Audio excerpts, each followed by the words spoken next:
누군가는 말했다. 인생은 선택의 연속이라고. 하지만 나는 그런 선택을 한 적이 없다. 믿고, 참고, 버티는 게 전부였다. 결국 돌아온 건 찢긴 종이 한 장과 차가운 눈빛뿐이었다. 웃음이 사라진 집, 따뜻해야 할 부엌, 잠든 척하는 침묵 속에서 나는 깨달았다. 사람은 이렇게 무너지는구나. 그리고 그게 시작이었다. 문을 열고 들어선 순간 땀과 섞고 먼지로 덮인 채 뭔가 이상하다는 걸 알았습니다. 미소도 없고 간단한 인사도 없고 볼에 가벼운 뽀뽀나 복도에서 들리는 작은 웃음 소리도 없었습니다. 그 대신 수지는 주방섬에 서서 팔짱을 끼고 있었습니다. 그녀의 다이아몬드 반지가 빛을 받아 위협적인 듯 빛났습니다. 이혼하자고 그녀는 말했습니다. 네, 마디 날카로운 말이 총알처럼 튀어나왔습니다. 숨이 멎을 듯 했습니다. 도구 벨트를 한 손에 쥐고 붓으로 타일에 발자국을 남기며 서 있었습니다. 그녀의 말이 끝난 후 귀가 울리는 듯한 침묵만이 남았습니다. 이건 싸움이 아니었습니다. 소리 지르는 것도 없었고 그저 그 차가운 선언뿐이었습니다. 진심이야? 라고 물었습니다. 목소리가 마치 하루 종일 석고에 질식했던 것처럼 가늘게 떨렸습니다. 수지는 전혀 움찔하지 않았습니다. 그녀는 마치 내가 시간을 낭비하는 사람처럼 고개를 기울였습니다. 정말 진지해. 서류는 테이블 위에 있어. 나는 고개를 숙여보았습니다. 마닐라 폴더. 내 이름이 굵게 쓰여 있었습니다. 이것에 대해서 나와 이야기라도 할 거야? 8년을 함께 지냈는데 우리는 아이도 있어. 그녀는 눈을 굴렸습니다. 그래. 우리는 그린이 있어. 그리고 그녀는 두 사람이 불행한 척하는 것을 목격하는 것보다 더 나은 삶을 살 자격이 있습니다. 내 심장이 가슴속에서 울렸습니다. 너는 이것을 계획해왔던 거야. 몇 달 동안 그녀는 섬을 돌아가며 걸었습니다. 굽소리가 내 척추를 따라 망치처럼 울렸습니다. 너는 그것을 눈치채지 못했겠지. 왜냐면 너는 너무 늦게 돌아오고 있었거든. 혼자 멍하니 있고 매일 피곤하다고 이야기만 했고. 말을 하려 했지만 입에서 아무 말도 나오지 않았습니다. 그녀는 맞았습니다. 나는 피곤했습니다. 오버타임을 했습니다. 우리 가족을 지탱하기 위해 나 자신을 밀어붙였습니다. 그린이가 받을 자격이 있는 모든 것을 주기 위해 집도, 학교도, 가격이 매주 2배로 오르는 장보기 비용도. 우리는 단지 어려운 시기를 겪고 있다고 생각했습니다. 수지는 쓰라리게 웃었습니다. 몇 달째 나를 만지지도 않았잖아. 나를 여자로도 보지 않았고 정말 내가 속옷을 입고 집을 나가도 너는 아마 눈치채지 못했을 거야. 그녀의 말은 내가 예상한 것보다 더 강하게 내게 꽂혔습니다. 내 마음은 혼란스러웠습니다. 그리고 배 속에서 짜릿한 느낌이 올라왔습니다. 나는 물었습니다. 다른 사람 만나는 거야? 그녀는 처음엔 대답하지 않았습니다. 그저 등을 돌리고 와인 한 잔을 따랐습니다. 영화 고를 때처럼 차분하게. 그건 내가 답할 의무가 없어요. 그녀는 말했습니다. 그녀의 목소리는 경멸로 가득 찼습니다. 내 턱을 꽉 물었습니다. 내 주먹은 무언가를 때리고 싶어 저리게 아팠습니다. 아무거나. 하지만 나는 그저 서 있었습니다. 마비된 채로 손을 맞잡은 두 사람. 그 중 한 명은 내 덥수룩한 수염을 분홍색 마커로 그렸습니다. 아빠, 나는 집을 원해. 수지는 계속 말했습니다. 차도, 그린이의 양육권도. 너는 주말만 있으면 돼. 아마도. 내 머리가 그녀를 향해 돌았습니다. 너는 내 딸을 뺏으려는 거야. 내가 말을 끊었습니다. 아직 모든 진실을 알지 못했기 때문에. 수지는 와인을 마시며 뽐내는 듯했습니다. 난 집에 있어. 난 그린이를 먹이고 목욕시키고 학교에 데려가. 너는 그냥 잠자리에나 들면 되는 거잖아. 그게 너의 올해의 아버지라는 거야? 너 정말 믿을 수 없다. 내가 이를 악물며 말했습니다. 아니, 미준. 나는 더 이상 믿을 수 없는 사람이 아니야. 나는 이제 진짜야. 넌 그걸 한번 해보라고. 그날 밤 나는 소파에서 잤습니다. 수진이 위층에서 집안을 돌아다니는 소리를 들으면서 마치 그곳이 이미 그녀의 집인 것처럼 전화통화에서 들리는 웃음소리, 욕실에서의 긴 정적. 나는 그 톤을 알았습니다. 우리가 처음 만났을 때 들었던 그 목소리, 속삭이는 웃음, 말 사이의 숨결, 그녀는 이미 다른 사람과 함께 있었습니다. 그리고 그 최악의 부분은 나는 여전히 그녀를 사랑하고 있었다는 것입니다. 독설이든 배신이든 오만이든 나는 아직도 내가 플란넬 셔츠를 입고 부엌에서 맨발로 춤추던 그 소녀를 기억합니다. 하지만 그 소녀는 이미 사라졌습니다. 3일 후 나는 정우라는 이름의 변호사와 만났습니다. 친구의 친구로 알고 있던 사람입니다. 낡고 지친 사무실, 긁히고 다른 나무 책상, 종이로 가득 찬 선반들. 정우는 몸을 앞으로 숙였습니다. 손가락을 깍지 낀 채로 말이죠. 그녀는 제대로 끝장을 보려는 것 같아요. 내가 말했습니다. 그녀만 그런 게 아니에요. 그는 대답했습니다. 하지만 이번엔 절대로 그녀 마음대로는 안 되게 만들 겁니다. 정우는 단도직입적이었습니다. 그는 나에게 말했죠. 그녀는 집을 가질 수 있고 차도 가져갈 수 있으며 내가 제대로 대응하지 않으면 그린의 양육권까지 가져갈 수 있다고. 나는 증거가 필요했습니다. 문자, 영수증, 외도나 조작을 증명할 수 있는 어떤 것이라도. 나는 집으로 돌아가 파기 시작했습니다. 그리고 내가 찾아낸 것은 피가 서늘해질 정도였습니다. 우리 집에서 불과 8km 떨어진 호텔에서의 심야, 결제 내역, 알 수 없는 주소로 향한 우버 경로, 욕실 찬장 뒤에 숨겨진 두 번째 휴대폰, 사진들, 캡처 화면, 채팅 기록, 그리고 태우라는 이름의 남자. 그의 말에는 욕망이 가득했고 칭찬으로 넘쳐났으며 수진과 그린이 함께하는 언젠가를 꿈꾸고 있었습니다. 하지만 그 계획 속엔 나는 없었습니다. 이건 단순한 바람이 아니었습니다. 그녀는 내 등 뒤에서 완전히 다른 삶을 구축하고 있었던 겁니다. 내가 그 사실을 들이밀었을 때 그녀는 부정하지 않았습니다. 울지도 않았고 심지어 눈 하나 깜빡이지도 않았습니다. 너는 부족했어. 그녀는 그렇게 말했습니다. 그날 밤 나는 결심했습니다. 단지 맞서 싸우기 위해서가 아니라, 단지 이기기 위해서가 아니라 그녀가 했던 모든 거짓말을 모두 무너뜨리기 위해 주먹으로도 아니고 고함으로도 아닌 진실로, 인내로, 그리고 아주 완벽하고 정확한 복수로, 그녀를 숨막히게 만들 복수로. 나는 더 이상 예전의 내가 아니었습니다. 나는 그녀가 만든 사람이었습니다. 그리고 그녀는 내가 약하다고 생각했던 걸 평생 후회하게 될 겁니다. 그 후로 며칠간 나는 안개 속을 걷는 기분이었습니다. 하지만 그 안개는 배신과 무너진 꿈의 냄새로 가득 차 있었습니다. 나는 집안을 유령처럼 떠돌았습니다. 그린의 작은 발소리가 내 발걸음보다 더 크게 울렸습니다. 그동안 수지는 마치 왕관에서 해방된 여왕처럼 당당히 돌아다녔습니다. 외출 준비하며 음악을 크게 틀고 화장을 한 채 부엌에 들어오고 다른 남자의 향수를 스카프에 남겨두고 짐 싸기 시작하는 게 좋을 거야. 어느 아침 그녀는 아몬드 밀크 라떼를 마시며 그렇게 말했습니다. 다음 주까지 너는 나가야 돼. 태우는 게 털 알레르기가 있거든. 그리고 솔직히 말해서 너라는 존재도. 그녀가 그렇게 말했습니다. 난 안 나가. 나는 조용하지만 단호하게 말했습니다.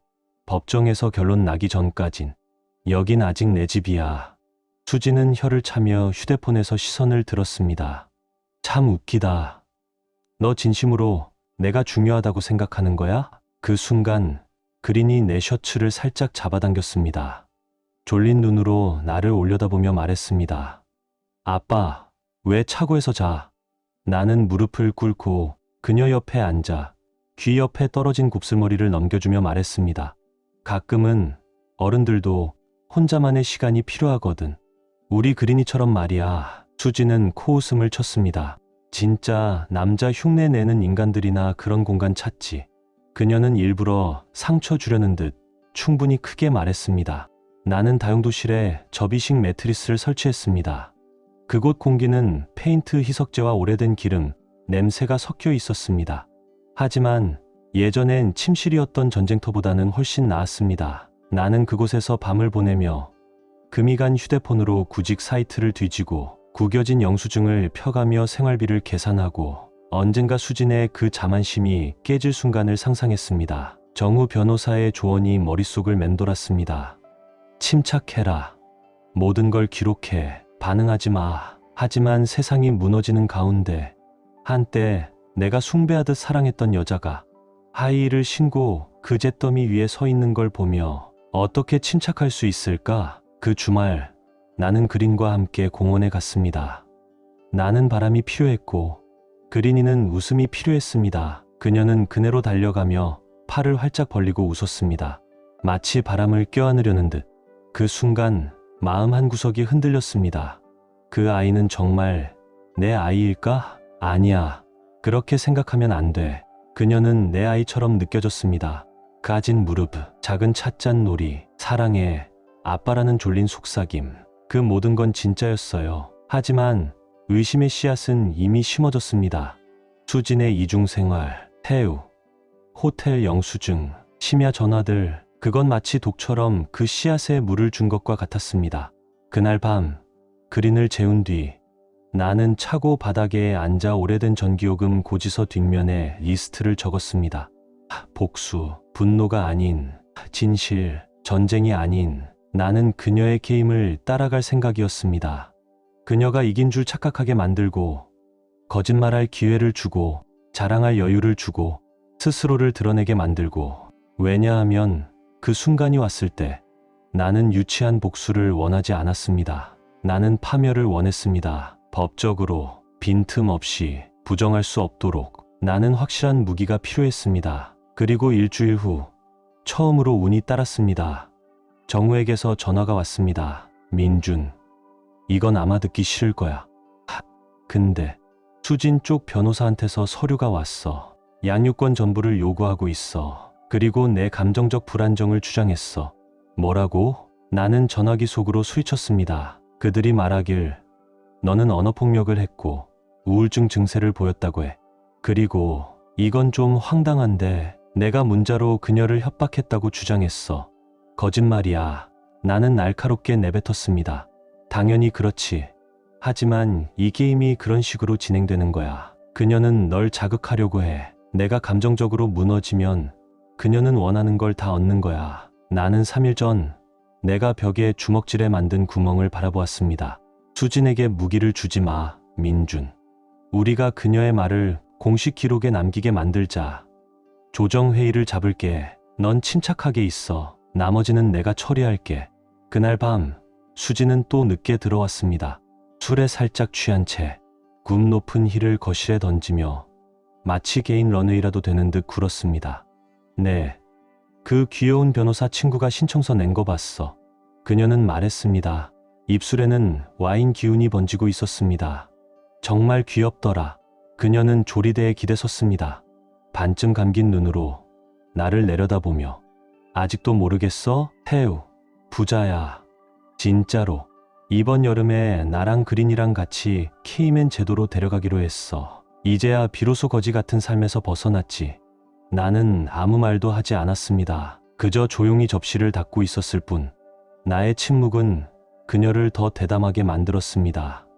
사랑받는 기분, 너 알아? 일 마치고 단열재의 냄새랑 실패의 흔적을 안고 들어오지 않는 남자랑 사는 게 어떤 건지 알아? 나는 천천히 그녀를 향해 고개를 돌렸습니다. 혼자 아이를 키워본 적 있어? 왜냐면 곧 그게 너의 현실이 될 테니까. 수지는 눈을 굴렸습니다. 양육권은 내 거 아니야. 나는 양육권을 노리는 게 아니야. 나는 조용히 말했습니다. 그녀의 미간이 찌푸려졌습니다. 예상치 못한 말에 당황한 듯했습니다. 나는 진실을 원해. 그 한마디에 그녀의 표정이 흔들렸습니다. 그녀의 웃음기 어린 미소가 처음으로 흐려졌습니다. 나는 만족스럽게 자리를 떠났습니다. 그녀는 내가 무엇을 알고 있는지 아직 모른다는 사실조차 몰랐습니다. 아직은 아니야. 하지만 내가 모든 진실을 드러내는 그날이 오면 그녀는 나를 얕잡아 본 걸 뼈저리게 후회하게 될 거야. 정우와 나는 모든 단서를 수집하기 시작했습니다. 이메일, 문자, 태우가 남긴 음성 메시지, 영수증, 은행거래 내역, SNS 게시물들까지. 우리는 그녀의 시간표를 정확히 추적했습니다. 그녀의 거짓말들은 서로 겹쳐졌고 그중 단 하나의 날짜가 유독 눈에 띄었습니다. 그린의 두 번째 생일. 그 직전의 어느 주말, 고급 스파 리조트. 수지는 여자들끼리 떠나는 여행이라고 말했지만 호텔 기록에는 커플 스위트룸이 예약되어 있었습니다. 함께 있던 사람은 태우였습니다. 그 주말 그리는 고열로 앓고 있었습니다. 나는 혼자 집에 남아 그녀의 이마를 식히며 밤을 지새웠고 수지는 호텔 가운을 입은 셀카를 내게 보내고 있었습니다. 나는 주먹을 꼭 쥐었습니다. 손톱이 손바닥 살을 파고들 정도로. 이건 단순한 분노가 아니었습니다. 세포 하나하나까지 배신당한 느낌이었습니다. 그녀는 나를 이용했고 나에게 거짓말을 했고 썩은 기반 위에 가짜 가족을 세워놓고도 내 앞에서 웃고 있었던 겁니다. 하지만 이제는 내 차례였습니다. 우리는 긴급 신청으로 친자 확인 검사를 법원에 요청했습니다. 정우는 그녀의 외도와 사기 가능성을 뒷받침하는 증거를 제출했고 며칠 만에 승인되었습니다. 수지는 그 통보서를 받고 비웃었습니다. DNA 검사? 내가 그게 무서울 줄 알아? 그녀는 그렇게 말하며 와인을 마셨습니다. 한심하네 진짜. 하지만 그녀가 그 종이를 들고 있을 때 손이 살짝 떨리고 있었습니다. 왜냐하면 그녀는 알고 있었기 때문입니다. 정확히 자기가 어떤 짓을 했는지. 검사 당일 그녀는 말 없이 선글라스를 쓴 채 나왔습니다. 그리는 내 다리에 매달렸고 아빠, 우리 어디 놀러 가는 거야? 하고 물었습니다. 나는 부드럽게 말했죠. 그냥 학교에서 했던 그런 간단한 테스트야. 우리 공주. 간호사는 우리 뺨 안쪽을 면봉으로 닦았습니다. 수지는 한마디도 하지 않았습니다. 하지만 그녀의 턱은 마치 강철처럼 굳어 있었습니다. 그리고 2주 후 결과가 도착했습니다. 그리고 모든 것이 산산이 무너졌습니다. 나는 정우 사무실 앞 현관에 서서 손에 쥔 봉투를 바라보고 있었습니다. 안에서 열고 싶지 않았습니다. 공기가 필요했고 거리감이 필요했고 세상이 무너지는 순간엔 정적이 필요했습니다. 햇살은 너무 눈부셨고 보도블록은 너무 조용했습니다. 나는 봉인을 뜯었습니다. 그 문장은 차갑고 냉정했습니다. 냉정한 문장. 친자 가능성 0.00%. 내 무릎이 휘청였습니다. 계단에 털썩 주저앉았습니다. 종이는 바람에 살짝 날리다가 나는 재빨리 다시 붙잡았습니다. 눈으로 문장을 반복해서 읽고 또 읽으며 기도했습니다. 제발 실수이길. 하지만 그건 명백했습니다. 그리는 내 딸이 아니었습니다. 생물학적으로도 유전적으로도. 그리고 수지는 처음부터 알고 있었습니다. 그녀는 내가 아이의 이름을 짓게 놔뒀고 밤마다 아이를 품에 안고 재우게 놔뒀고 그녀가 내 미소, 내 웃음, 내 피를 가졌다고 믿게 만들었습니다. 그녀는 나를 믿게 만들었습니다. 그 와중에 다른 남자에게는 속삭였습니다. 영원히 함께하자고. 나는 울지 않았습니다. 울 수조차 없었습니다. 내 감정은 마치 굳어버린 시멘트처럼 부드러운 모든 것을 덮고 굳어져 있었습니다. 내가 느낀 건 단 하나, 배신. 그리고 또 하나, 불. 분노로 활활 타오르는 불이 아닌 서서히 타오르며 조용히, 정밀하게, 오래도록 타오르는 불. 나는 전화를 들어 정우에게 걸었습니다. 그녀가 거짓말을 했어. 나는 말했습니다. 난 그녀가 대가를 치르게 하고 싶어. 정우의 목소리는 담담했습니다. 좋아. 그럼 이제 불을 지펴보자. 우리는 양육권 및 양육비 수정 신청을 법원에 제출했습니다. 생물학적으로 내 아이가 아님을 숨기고 내게 금전적 책임을 떠넘겼다는 것을 입증할 수 있다면 환급 소송은 물론 사기죄로 형사 고소까지 가능했습니다. 수진 측 변호사는 지연을 시도했습니다. 기각을 시도했습니다. 그리고 정서적 유대감이 중요하므로 친자 여부는 무의미하다는 논리를 내세웠습니다. 정서적 유대감? 좋습니다. 하지만 거짓말로 날 속이고 내 사랑을 이용해 바람 자금을 마련하는 유대감? 그건 부모가 아니었습니다. 그건 철저한 조작이었습니다. 우리는 그녀의 이메일을 소환했고 통화 기록도 재정 내역도 확보했습니다. 그리고 어느 문서든 뒤지면 태우의 이름이 바퀴벌레처럼 튀어나왔습니다. 여행, 선물, 심야, 전화, 은행 계좌 이체. 그리고 우리는 마침내 진짜 폭탄을 발견했습니다. 수진과 태우가 주고받은 이메일, 임신하기 1년 전에 이미 오간 내용이었습니다. 그녀는 그 안에서 나를 조롱했습니다. 쟤는 그냥 공짜 ATM이야. 민준이는 절대 모를 거야. 지 혼자서 집주인인 척 바보처럼 굴고 있으니까 그들은 이미 계획했던 것입니다. 수지는 내가 아버지가 아님을 알고도 의도적으로 임신했습니다. 정우는 모니터를 바라보며 말없이 숨을 멈춘 듯한 표정으로 앉아 있었습니다. 이건 단순한 배신이 아니었습니다. 이건 계획된 사기였습니다. 그리고 분명하게 말하건대 우리에겐 단순한 소송이 아니라 형사 사건이었습니다. 우리는 모든 서류를 정식으로 제출했고 그 순간부터 수진이 쌓아온 작은 완벽한 제국은 서서히 흔들리기 시작했습니다. 다음 공판날 수진은 법정에 검은 옷을 입고 나타났습니다. 마치 막장 드라마 속 과장된 미망인처럼 가짜 눈물, 과장된 한숨. 그녀의 변호사는 우리의 이별이 서로의 동의였고 내가 원한과 분노로 가득 차서 그녀를 모함하고 있다고 주장했습니다. 그때 정우가 몸을 앞으로 숙였습니다.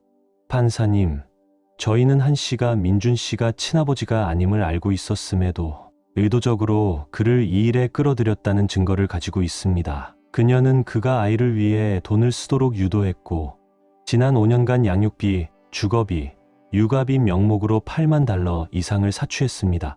게다가 그는 몇 번의 체납으로 인해 구속되기까지 했습니다. 자신의 아이도 아닌 아이에 대해 말입니다. 판사는 은빈 머리칼을 가진 노년의 남성이었고 그의 눈빛은 얼음을 가르듯 날카로웠습니다. 그는 한쪽 눈썹을 치켜 올렸습니다. 증거가 있습니까? 정우는 고개를 끄덕였습니다. 이메일, 은행거래 내역, 증인 진술, 그 중에는 한 씨의 예전 친구의 증언도 포함돼 있었는데 그녀는 수진이 이 모든 사기에 대해 자랑스레 이야기했다고 확인해 주었습니다. 그 순간 수진의 얼굴은 하얗게 질렸습니다. 몇 주 만에 처음으로 그녀는 아무 말도 하지 않았습니다. 비웃지도 않았고 예전처럼 내 앞에서 와인을 마시며 여유로운 척하지도 않았습니다. 판사는 즉각적인 법의학적 조사를 명령했고 모든 양육비 및 지원금의 일시 정지를 선고했습니다. 그리고 수진에게 사기 혐의 공판 출석 명령도 함께 내렸습니다. 그 순간 그녀의 얼굴에 떠오른 표정, 판사의 망치가 내려칠 때 비로소 정의의 첫 단맛을 느낀 순간이었습니다. 하지만 그걸로는 부족했습니다. 나는 더 원했습니다. 원한 때문이 아니라 필요 때문이었습니다. 왜냐하면 그린 수진의 거짓 속에서 올가매진 순수한 아이는 더 나은 삶을 누릴 자격이 있었기 때문입니다. 그 아이는 진실을 받아야 했고 그녀를 돈이나 복수의 도구로 이용하지 않는 사람에게서 사랑받아야 했습니다. 그리고 만약 태우그 자칭 생물학적 아버지라는 작자가 모든 일이 정리된 후 이제 와서 당당히 아이를 데려가겠다고 생각했다면 그는 큰 착각을 한 겁니다. 나는 전화를 걸었습니다. 내가 구치소에서 썩고 있을 때 이 모든 걸 처음 알려줬던 친구 브랜든에게 넌 내 인생을 구했어. 나는 말했습니다. 현수는 웃었습니다. 그 웃음 속에는 죄책감이 짙게 깔려 있었습니다. 좀 더 일찍 말했어야 했는데 민준아, 그냥 어떻게 말해야 할지 몰랐어. 걱정 마. 나는 그에게 말했습니다. 이제부턴 내가 책임질게. 그는 증언을 하겠다고 했습니다. 정우에게 자신이 알고 있는 모든 걸 털어놓았죠. 파티들, 술에 취한 고백들, 그리고 그린과 함께 바비큐에 나타난 나를 볼 때마다 수진이 짓던 비웃는 표정까지. 나는 아무것도 모르고 한없이 자랑스러워하던 그때 현수는 마지막으로 이렇게 덧붙였습니다. 그리고 이건 꼭 알아야 할 것 같아서 태우가 요즘 떠벌리고 다니더라. 자기가 이제 양육권 전부를 가질 거라고. 수진이 약속했대. 내가 사라지면 자기들이 진짜 가족이 될 거라고.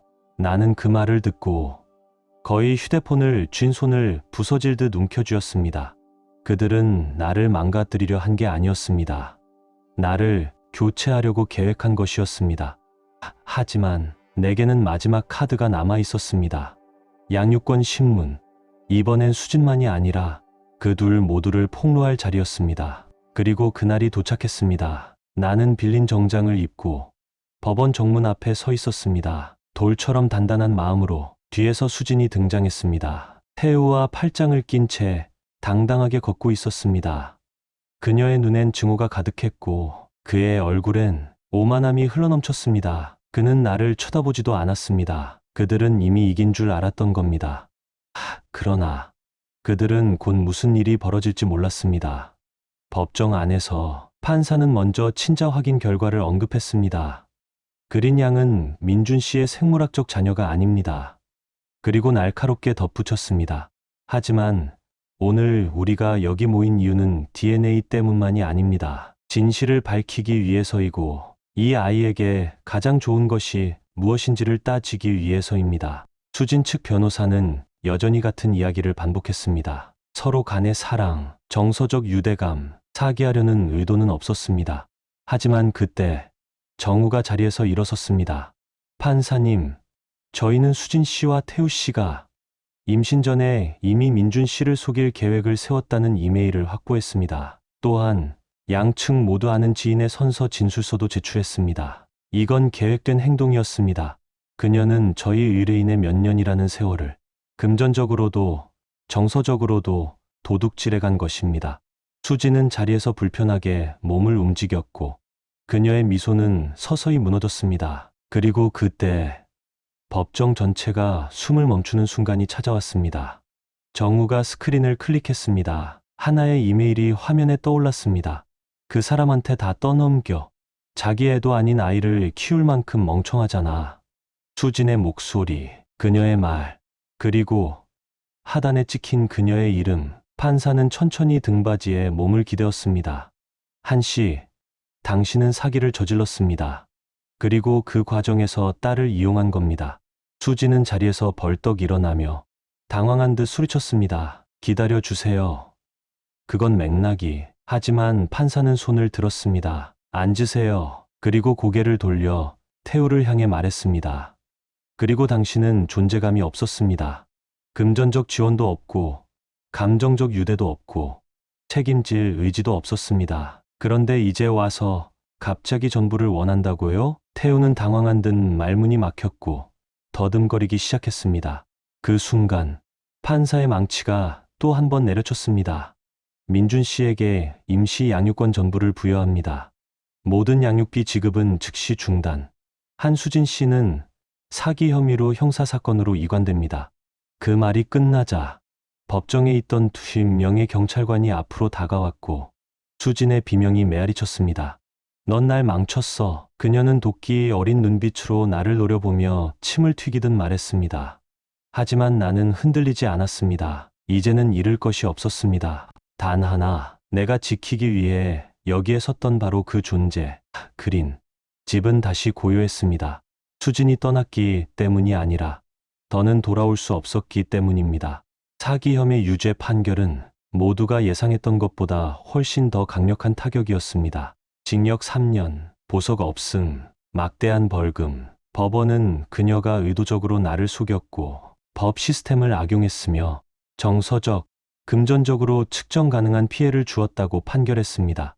판사는 이 사건을 두고 이렇게 말했습니다. 내가 본 것 중 가장 명백하고 냉혈한 친자 사기 사건 중 하나였습니다. 태우는 사라졌습니다. 신문 전에 아동복지기관의 조사를 피하듯 조용히 도시를 떠났습니다. 싸움도 없었고 작별도 없었습니다. 그냥 증발하듯 사라졌습니다. 나는 놀라지 않았습니다. 그런 사람들은 중요할 때 절대 남아있지 않습니다. 하지만 나는 남았습니다. 그리는 식탁 너머에서 내 앞에 앉아 있었습니다.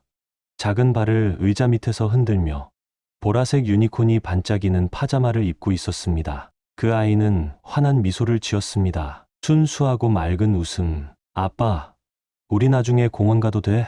내 목이 살짝 메었습니다. 그 아이는 내 친딸은 아니었지만 내 딸이었습니다. 물론이지, 우리 공주. 왜냐하면 이런 사랑은 조건이 필요 없으니까요. 이건 DNA의 문제가 아니었습니다. 이 사랑은 가진 무릎, 잠들기 전 들려주는 이야기, 한밤중의 열기, 세상이 너무 거대하게 느껴질 때 작은 손이 내 손을 꼭 쥐어주는 그 순간들 위에 세워진 것이었습니다.